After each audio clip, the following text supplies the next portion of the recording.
Hola amigos y bienvenidos al canal. Me llamo Nuria y soy tu profesora de español. In today's video, we are going to have a look at the verb dar. I'm going to take myself off the screen to fully look at the verb dar, and then I'll come back and I'll show you some of the most used expressions in Spanish with the verb dar. And yeah, I hope you enjoy. I'll see you later. Dar. Let's have a look at the verb dar in the present tense in Spanish. Yo doy.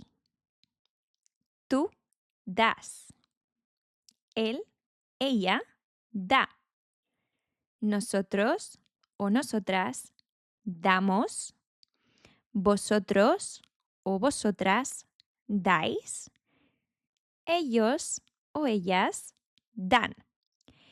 If you want to learn to conjugate these Spanish verbs in the present tense, I have a very basic grammar course in Udemy that is very, very cheap. It will show you the basic grammar, the basic nitty-gritty things that you need to know for the present tense or the articles, etc. I'll just use a screenshot here of what you can get.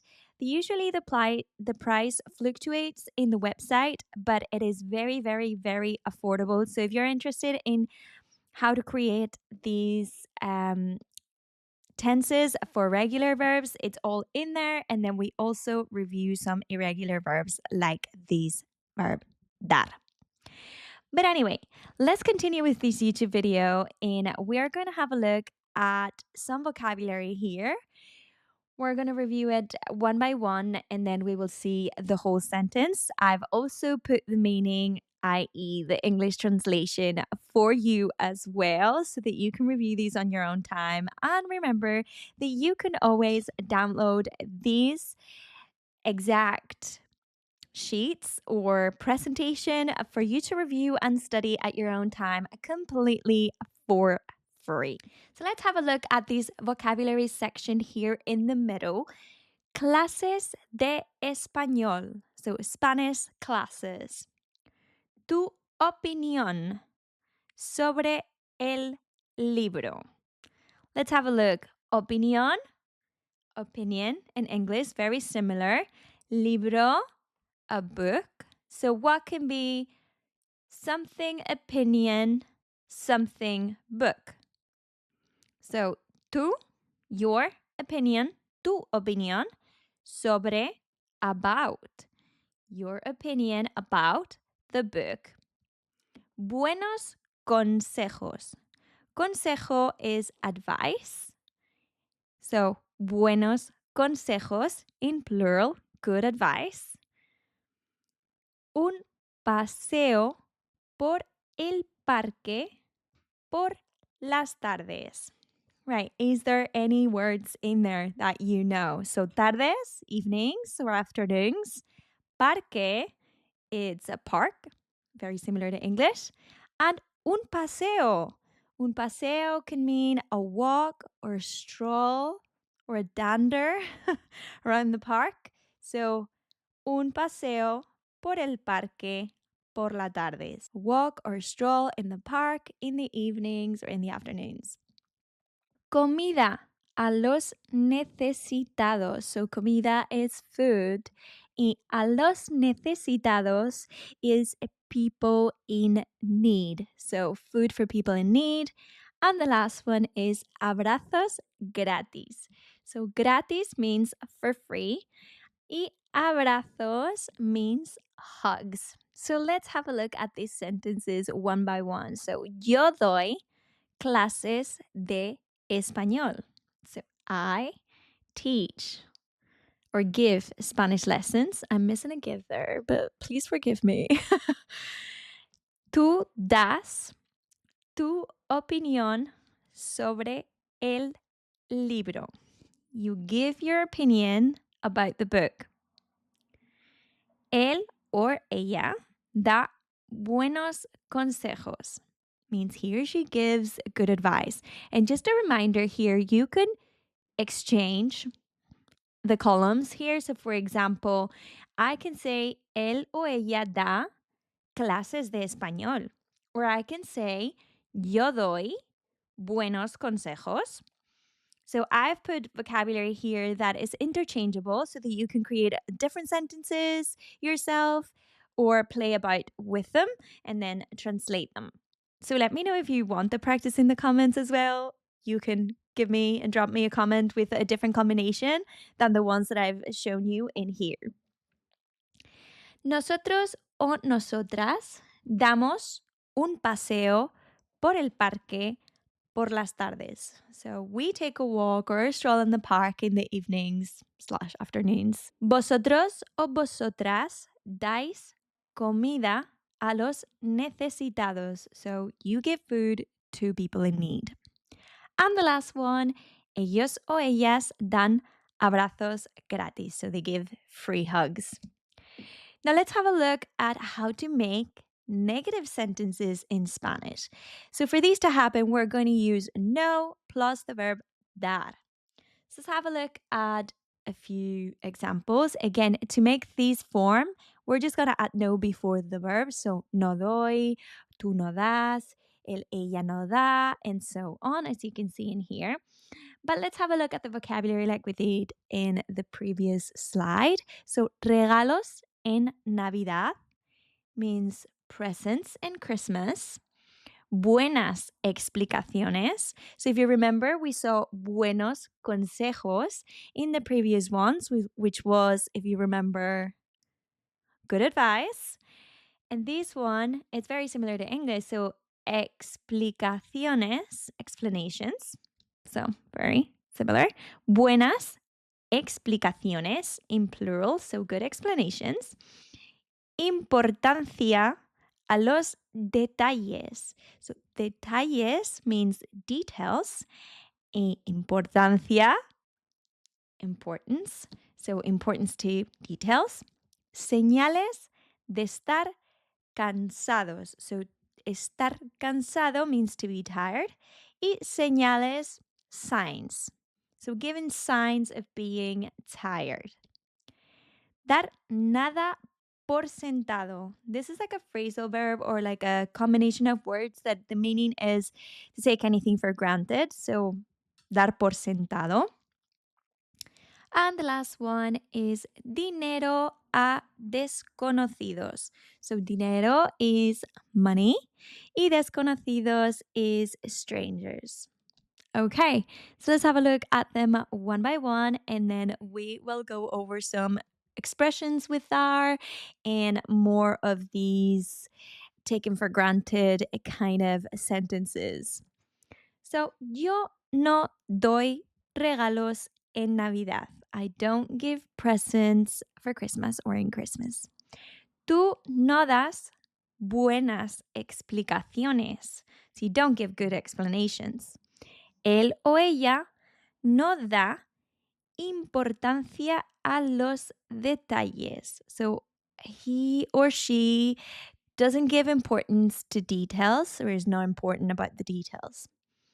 Nosotros o nosotras no damos señales de estar cansados. So we don't show any signs of being tired. Vosotros o vosotras no dais nada por sentado. So you don't take anything for granted. Y ellos o ellas no dan dinero a desconocidos. So they do not give money to strangers. Very good. Again, remember that these ones are like the previous slide. You can combine them whichever way you want and create your own sentences. Let's have a look now at the most used or very common expressions with dar in Spanish. For example, dar la lata. We use these in Spanish to say that somebody's annoying. For example, Felipe da mucho la lata. Or when somebody's going on and on and on about a topic, you can say, no me des la lata. For example, when somebody's talking to you all the time and you want to concentrate and you just want to tell them to stop, you can say, no me des la lata. Quiero concentrarme. Another very, very common expression in Spanish is dar en el clavo. This means to basically to be so right about something or to do something correctly. Has dado en el clavo. Another expression is dar la vuelta a la tortilla.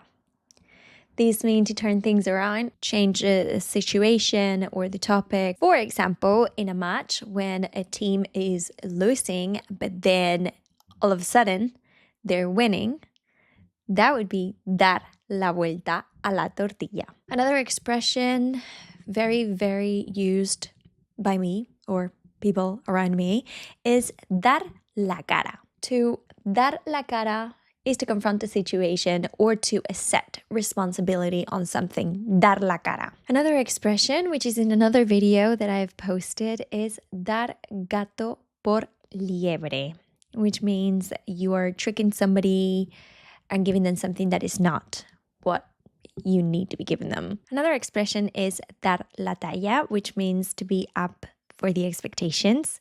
For example, if you want that job, you need to meet the expectations.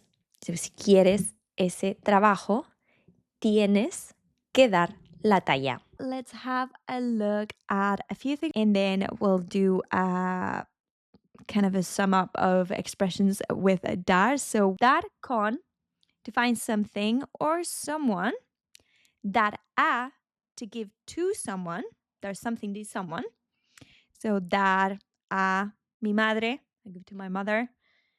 Dar en, insist in an action or an attitude. So dar en el clavo, to hit the head on the nail. Dar por, to consider something on a certain way. Dar para, to be enough. For example, no da para nada. I don't have enough for anything. Darse cuenta de, to realize something. For example, to realize something. Darse cuenta de algo. Dar vueltas, to go around in circles. Dar lugar a, to lead to. Darse por vencido, to give up. Okay, let's have a look at some expressions with dar. And remember that you can rewind and listen to these over and over as many times as you need. And in fact, the more that you do, the more you will get an understanding of the things when you hear them, the more you will learn how to pronounce them, etc. Remember that when learning a language, repetition is key. So let's have a look at expressions with dar. So dar la lata. Dar la lata is to be annoying. We can also use dar por saco, dar la murga, etc. But those are for another video if you want. Dar en el clavo. To hit the nail in the head. I'll say that again. Dar en el clavo. Brilliant. Another one, dar la vuelta a la tortilla, to turn things around. I don't know if you know, I have a video on the channel on how to make a Spanish omelette, and we do turn the Spanish omelette a few times when we're making them. So this is where this saying comes from, dar la vuelta a la tortilla, to turn things around. Dar la cara, to take responsibility. No das la cara. You don't take on responsibility. So, dar la cara. Dar la talla, to measure up to something or to live up to the expectations. So, yo doy la talla. I measure up to something or I live up to the expectations. Dar largas, to avoid a topic, or we can also use it, for example, oh, I want to go on a date with this girl, but she's me da largas. Ella me da largas. So she's not really committing to go on a date with me. She's just avoiding it or changing the topic or, downplay the situation to not commit. Dar largas. This next one is wrong. It's not darse un paso en falso, es dar un paso en falso to make a mistake. Dar el brazo a torcer. To give in or give up. Don't worry, I'll just change these straight after today's class so that when you download it, is it correct? So, dar un paso en falso, to make a mistake. Dar el brazo a torcer, to give in or give up. You can also use no dar el brazo a torcer to say they don't give up or they don't give in. Dar la espalda, to turn your back on something or someone. For example, I really needed them, but, they turned back on me. Me dieron la espalda. And the last one, dar gato por liebre, to trick someone or to scam someone. Me dieron gato por liebre. They scam me. If you liked this type of video and you want me to make more with other verbs, please let me know in the comments. Subscribe so that you don't miss any more videos from the channel. And nos vemos en el próximo video. Hasta pronto!